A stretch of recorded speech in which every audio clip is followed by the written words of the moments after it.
Hey, this is David Wynn with the Mortgage Edge podcast, brought to you by Click and Close Mortgage. Today, I have a very special guest from Houston, Texas, Daniel Tanasa. Daniel, welcome to the show. How you doing, brother? Well, David, doing good. How are you? Good to I'm have good. I'm you good. here.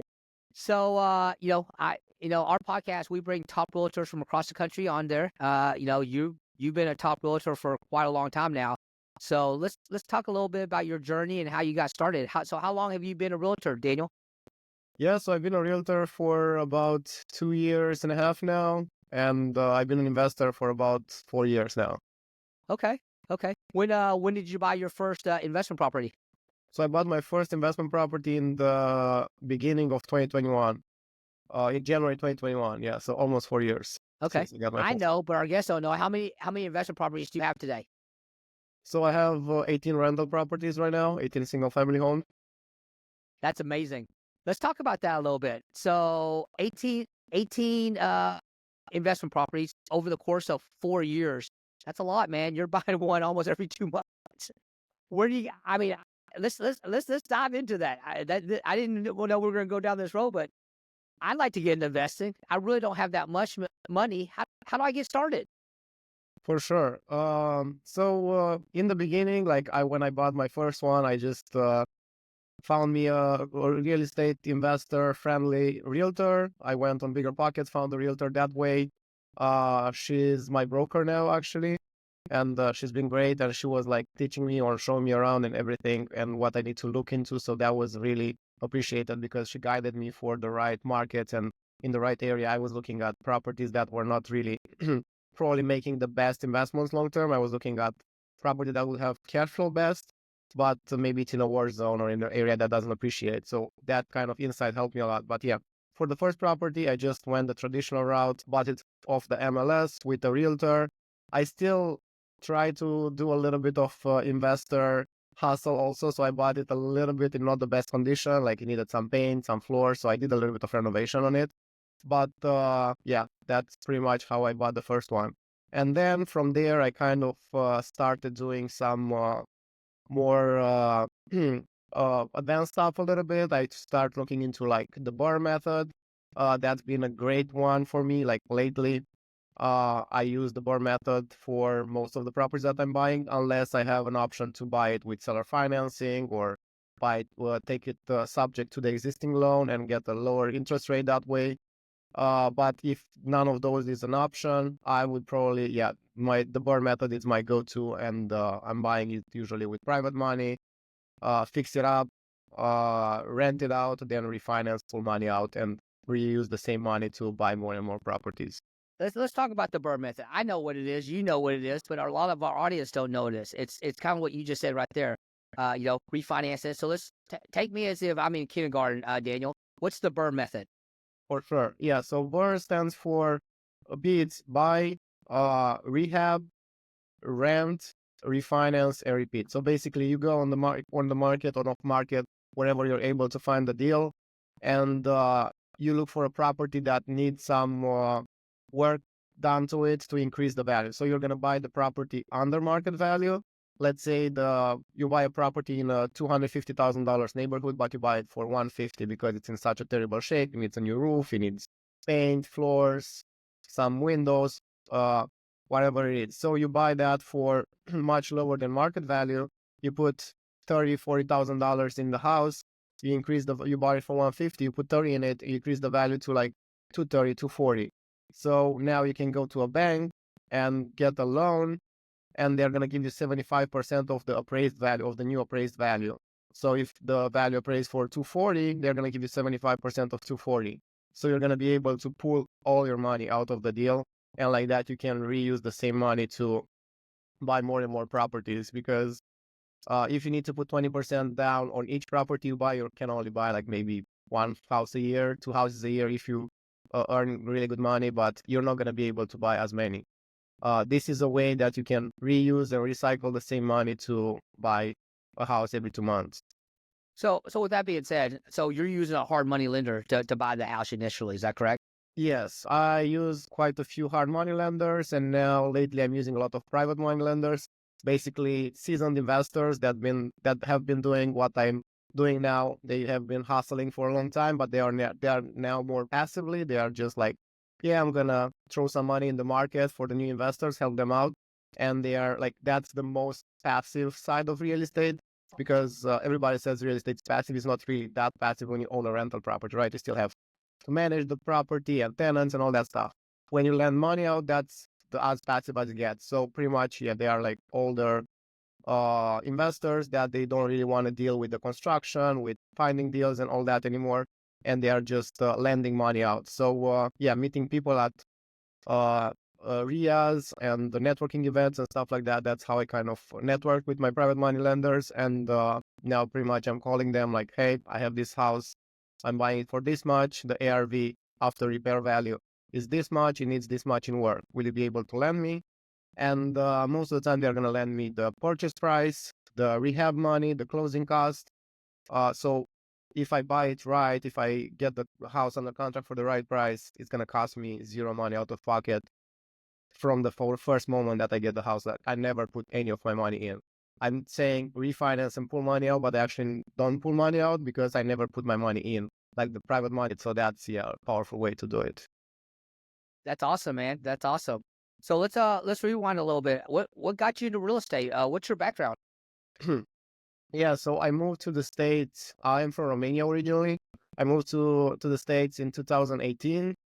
Uh, I finished geological engineering in Romania, so I worked in oil and gas a little bit in Romania. Then I came here and worked in oil and gas for a company here in Houston. That's why I moved to Houston.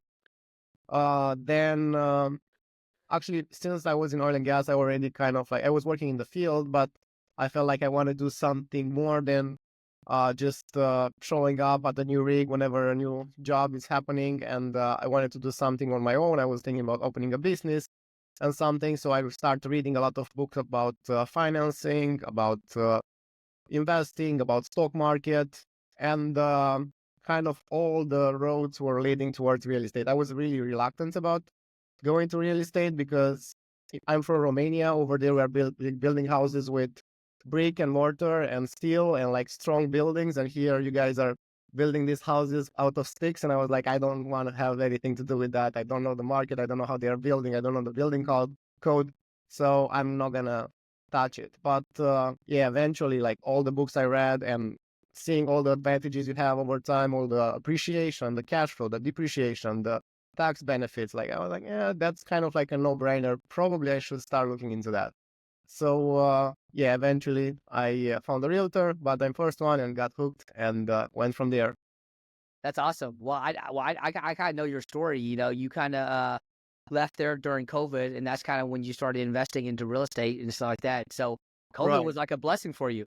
Forced you out of one career and into a whole new career that you didn't even think about. Now you're just flourishing. You know, you're unique in the fact that you became an investor, and then the byproduct of that was you're doing such a good job of finding your own properties that other people said, "Why don't you find me a property?" And now you're killing it on the real estate side of it. So fast forwarded for 2.5 years. Um, where are you getting your leads, man? Because I mean, the market's been tough the last couple of years. There's a lot of veteran agents that aren't doing the kind of numbers that you're doing. What are you doing out there to generate leads and get referrals and close business as a Yeah. realtor? Yeah, thanks for that. So I think that helped a lot. As you said, like for me, it grew organically to get my realtor license. Like I was just investing initially, and then I started having my friends asking me like, "Hey, can you help me run numbers on this? What do you think about this house? What do you think about that house? How am I able to find the property? How can I get my first deal?" So I was like, "Okay, there is something there. Like a lot of people are asking me about it, so I might as well get my license and being able to help them out with that and like hold their hands through the process." So that really helps that I am actually doing what I'm preaching pretty much. So most of my clients are investors and people that are buying their first, second, third, fifth, 10th deal. Usually investors, like it's been a hard market out there for sure for the last 2 years. Like we have higher taxes, higher insurance, high interest rate. That's been a big one. And that's right. Like not a lot of buyers, like a lot of buyers pull back and they decide to wait on the sideline. But for investors, if the numbers make sense and if you're able to find the deals and make the number make sense, they are going to buy anytime. So focusing on investors, I think that helped a lot. And yeah, investors been a really good one. And after that, referrals and going at networking events and speaking about what I'm doing, and podcasts like yours, like spreading the word around. And yeah, that's pretty much, I think the power of doing it, it's been the biggest driver. How do you find these properties? Are they on MLS or a lot of them off market or what? Yeah, so property to be a good candidate for a perfect bar where you would pull most of your money out or all your money out, most of the time is not going to be on MLS. Sometimes it is, but when it is on the MLS, I'm talking like if it hits the MLS now, I'll have to call that realtor, go look at the house right now, like pick up the phone, go drive that way, see it, and make sure everything is fine, and put an offer on it within the first 2 hours after it's listed. Actually, I bought one like in the beginning of this year, like that. They listed on MLS. They couldn't do showings until 2 days down the road, but they listed it for like 91,000, I think, and ARV was like 230. And I called the agent. I'm telling her like I'm gonna offer you full asking. I don't need to see it. I just drove by it. I'm fine with that. Eventually, they got another offer. I ended up buying it for 110, but was still a really good deal. And yeah, I was able to do that because I knew my numbers, and I was ready to move in as soon as possible. But most of the time, yeah, you're not gonna find those on the MLS. It's like that was an outliner, and you have to move really fast in order to get it. Most of my deals that I'm buying for buyers and most of my deals that I'm buying for clients that they are planning to do the same strategy are going to be off market from wholesalers, like Facebook groups and all kinds of like networking. Like I have a big network of wholesalers that are sending me deals. Like my phone is ringing constantly during the day. I receive probably like 20 deals a day. Some of them are deals, some of them are not the best deal. But yeah, like staying in contact with them and being serious about buying when you're saying that you're going to buy, and having strong clients that you vet and make sure that they are going to actually be able to close when you're committing to a wholesaler. I think that's really important. That's awesome, man. So, man, let's unpack this a little bit. So, I'm a buyer, wanting to get into investment. I mean, you're the perfect realtor for me. In fact, I've sent you a client that was interested in investing, and because not only do you go out and do it, you're doing it yourself. You have 18 properties out there, and then you know exactly how to maneuver, how to coach them, how to educate them. How many first time investors do you deal with? A lot. Yeah, a lot. I would say probably half of my clients are going to be first time investors. And yeah, like you come to me with like you maybe have an idea on what you're looking to do, but you kind of get a free training on what I know about it and what I would do in your place. So yeah, I think that's really valuable for people, and they really appreciate that the fact that I've been doing it for myself. How hard is it for I know, and I know you know, but how hard is it for a new investor to get hard money? It's not as hard. They are probably gonna require a little bit more cash reserves, and they are probably gonna require a little bit less of rehab. Like they are probably not gonna want you to go in your first deal and do foundation, roof, plumbing, like all the majors, and a massive termite damage or something. They are probably gonna want to stick with like more cosmetic and stuff. Mhm. And they're gonna probably want to have a little bit higher proof of funds that you have money on the side in case something goes sideways. But generally speaking, if you're eligible to get a conventional loan, which you should be able to get because on the back end you want to refinance, right? To refinance out of that private money loan. So as long as you can get pre-approved for a conventional loan, you'll definitely be able to get pre-approved from hard money, because hard money, they don't look at your taxes, they don't look at, it's much more linear, much more easier process. But you want to make sure that you're able to get out of that hard money on the back end. So you want to make sure you talk with somebody like you, David, and make sure they get pre-approved for that, because you want to start with the exit in mind. And like, yeah, I'm going to turn this one into a rental property. I'm going to refinance it out after I'm buying hard money. Like, what are my options? Am I going to be able to do conventional? Do I need to do a DSCR loan? And that's the first thing. And after that, they will be definitely, if you get them approved, they will definitely be able to get approved for a hard money loan. And then we can go and hunt for deals and find them a good one. So Daniel, as we sit here, it's November 22nd, a week before Thanksgiving 2024. 2025 is just around the corner.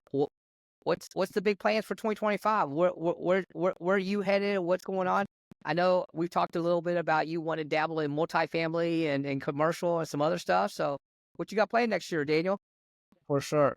Yeah, so for now, I think I am, as you said, I'm looking into multifamily. I think it's kind of the time to probably branch out into more multifamily stuff.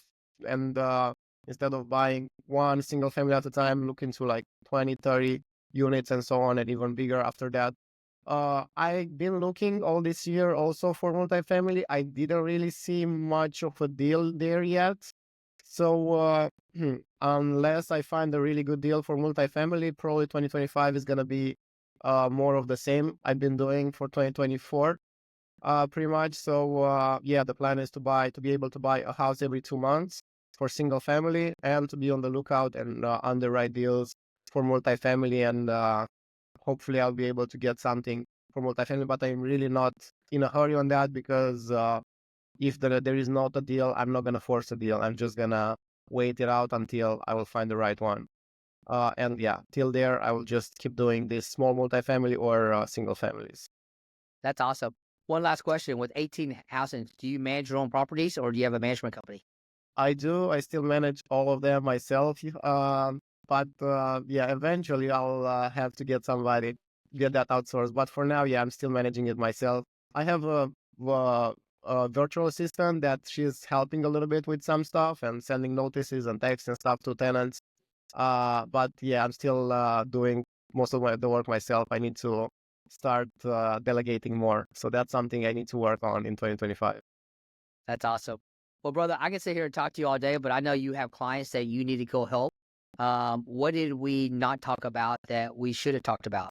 Any subject matters? Anything that you want to let the people know about? So yeah, I think we touch base about yeah, let's talk about like what the market will do in 2025. People like to throw that out there, so we might as well A make a prediction? prediction about 2025 Well, market. let me start with that. So from an economic and banking viewpoint, and again, this is not me. This is the Banker Association, Right, the NBA. They're right. expecting the Feds to drop interest rates about 6 times. They're again, we can't predict that, but but the Feds are saying they're going to drop interest rates about 6 times. They're expecting interest rates to be fluctuating into the low sixes, possibly by the end of the year, the high fives. But for the most part, we're not going to see a reduction to 3, 4, 5, 5, 4, 3%. I think it's going to be a gradual decline. I think it's going to be flat throughout the year. But a six, if interest rates can just stay in the six, that's a healthy market. That gives people certainty. That gives people the ability to know what to expect. Where it's uncertainty is when you have an unstable market like we've had the last 3 years. It goes up, it goes down, it goes up, it goes down. And so whenever you have an unstable market, people just don't know what to predict. The second part of that is, going into 2025, they're expecting a 25% increase in purchase applications. So in total volume, a 25% increase from 2025 to 2024, that's a massive amount. The second part of that is the industry itself has shrunk a little bit. As you and I both know, about 50% of the realtors have left the market because of the tough times. 50% of the loan officers are no longer here. So I think the people that are left are a little bit more seasoned, a little bit more professional, and they know exactly what you're doing. Right now is the time to prepare for the new market. The reality of it is this: we with the 25% increase, we even though there's a lot of inventory on the streets right now, we're still in a very low inventory compared to what's out there. I'll give you a stat that's out there a lot of people don't realize. There are 75 million millennials and Gen Z between the ages of 29 to 35. That's the prime age that you buy your first house. Well, enormous. Okay. Yes. 75 million. You and I both know there's not 75 million houses on the market. And there's not going to be $75 million houses on the market for the next 5 or 10 years unless the government steps in and also starts going into construction. So with that amount of people looking for housing, where's it going to come from? So just the pure supply and demand, I think it's going to be very competitive. I think housing is going to continue to rise. So as from an investor standpoint, I think it's great. I don't think we're going to see the 10 and 20% we saw in 2020 and 2021, but let's be honest, a 3 to 7% increase year over year, that's a pretty good investment. That's a pretty good return. I would agree with that. Yes. Yeah. What are you thinking out there, Daniel? What do you see? Yeah, I pretty much agree with you. I think, and I'm looking forward for the rates to come a little bit lower in the low sixes, maybe high fives, hopefully. And definitely that will allow more buyers to come back on the market. Like we've seen that in the middle part and beginning part of the year when the interest rates dropped into the low sixes, like a lot of buyers flocked into the market. Now when they are back up to like almost 7, it's a little bit more like people are a little bit more reticent about getting into it. So that's a direct correlation for sure with the buyers activity. But yeah, I think probably the volume is going to increase. It's going to be more buyers out there. More people are going to be looking to make a move. We've been seeing amazing, like even though people were expecting a market drop in 2024, we've been seeing growth in the market. Like in Houston, the average price grew by 5.2%. So that's quite a big growth for the third, fourth year. Like we've seen growth for like 10% on how much. We've seen in the pandemic, like we've seen double-digit growth, and now this year people were saying that it's going to be a correction, right, to come back to normal, but we still see 5% growth, which is Yeah. great. So yeah, I'm expecting to see kind of the same amount of growth in prices. Probably the volume this year also increased for about 20% in Houston, which is quite a bit of increase in volume, and we expect that to increase again in 2025. So yeah, we're looking forward for a pretty strong market. The wind is going to start blowing a little bit in our favor now with the interest rate dropping a little bit, and yeah, looking for a good year. That's awesome, man. Well, it's been a pleasure you being on the show. So if the people in Houston want to find you, and I know they do, Daniel, how do they find you? Yeah, so best way to go get in contact with me will be through my personal phone number. Give me a text, give me a call. My phone number is 630-822-6589. I still have my Illinois phone number because when I moved to the States, I lived in Chicago for a little bit, and then I moved to Houston. I never changed it. And people always ask me like, yeah, you're a realtor in Houston, right? Yeah, but I see a Illinois phone number. What's going on? And I always said like, well, I live in Chicago now. I'm back in Houston. I never change it. So I maybe should do that at some point. But yeah, best way to reach me, give me a call at that number, and I will be more than happy to assist with any help, helping you comp a property, or if you're looking to get into investing, yeah, I'll be happy to help. And if you're watching that live, you saw that number go across the lower thirds. So, and I know they want to find you. So if you're looking for a house in Houston, Texas for your first home, or if you're looking for investment properties, call Daniel. He's your guy. He's definitely can help you out. I'm David Wynn. I'm with the Mortgage Edge podcast. Thanks for being with us today.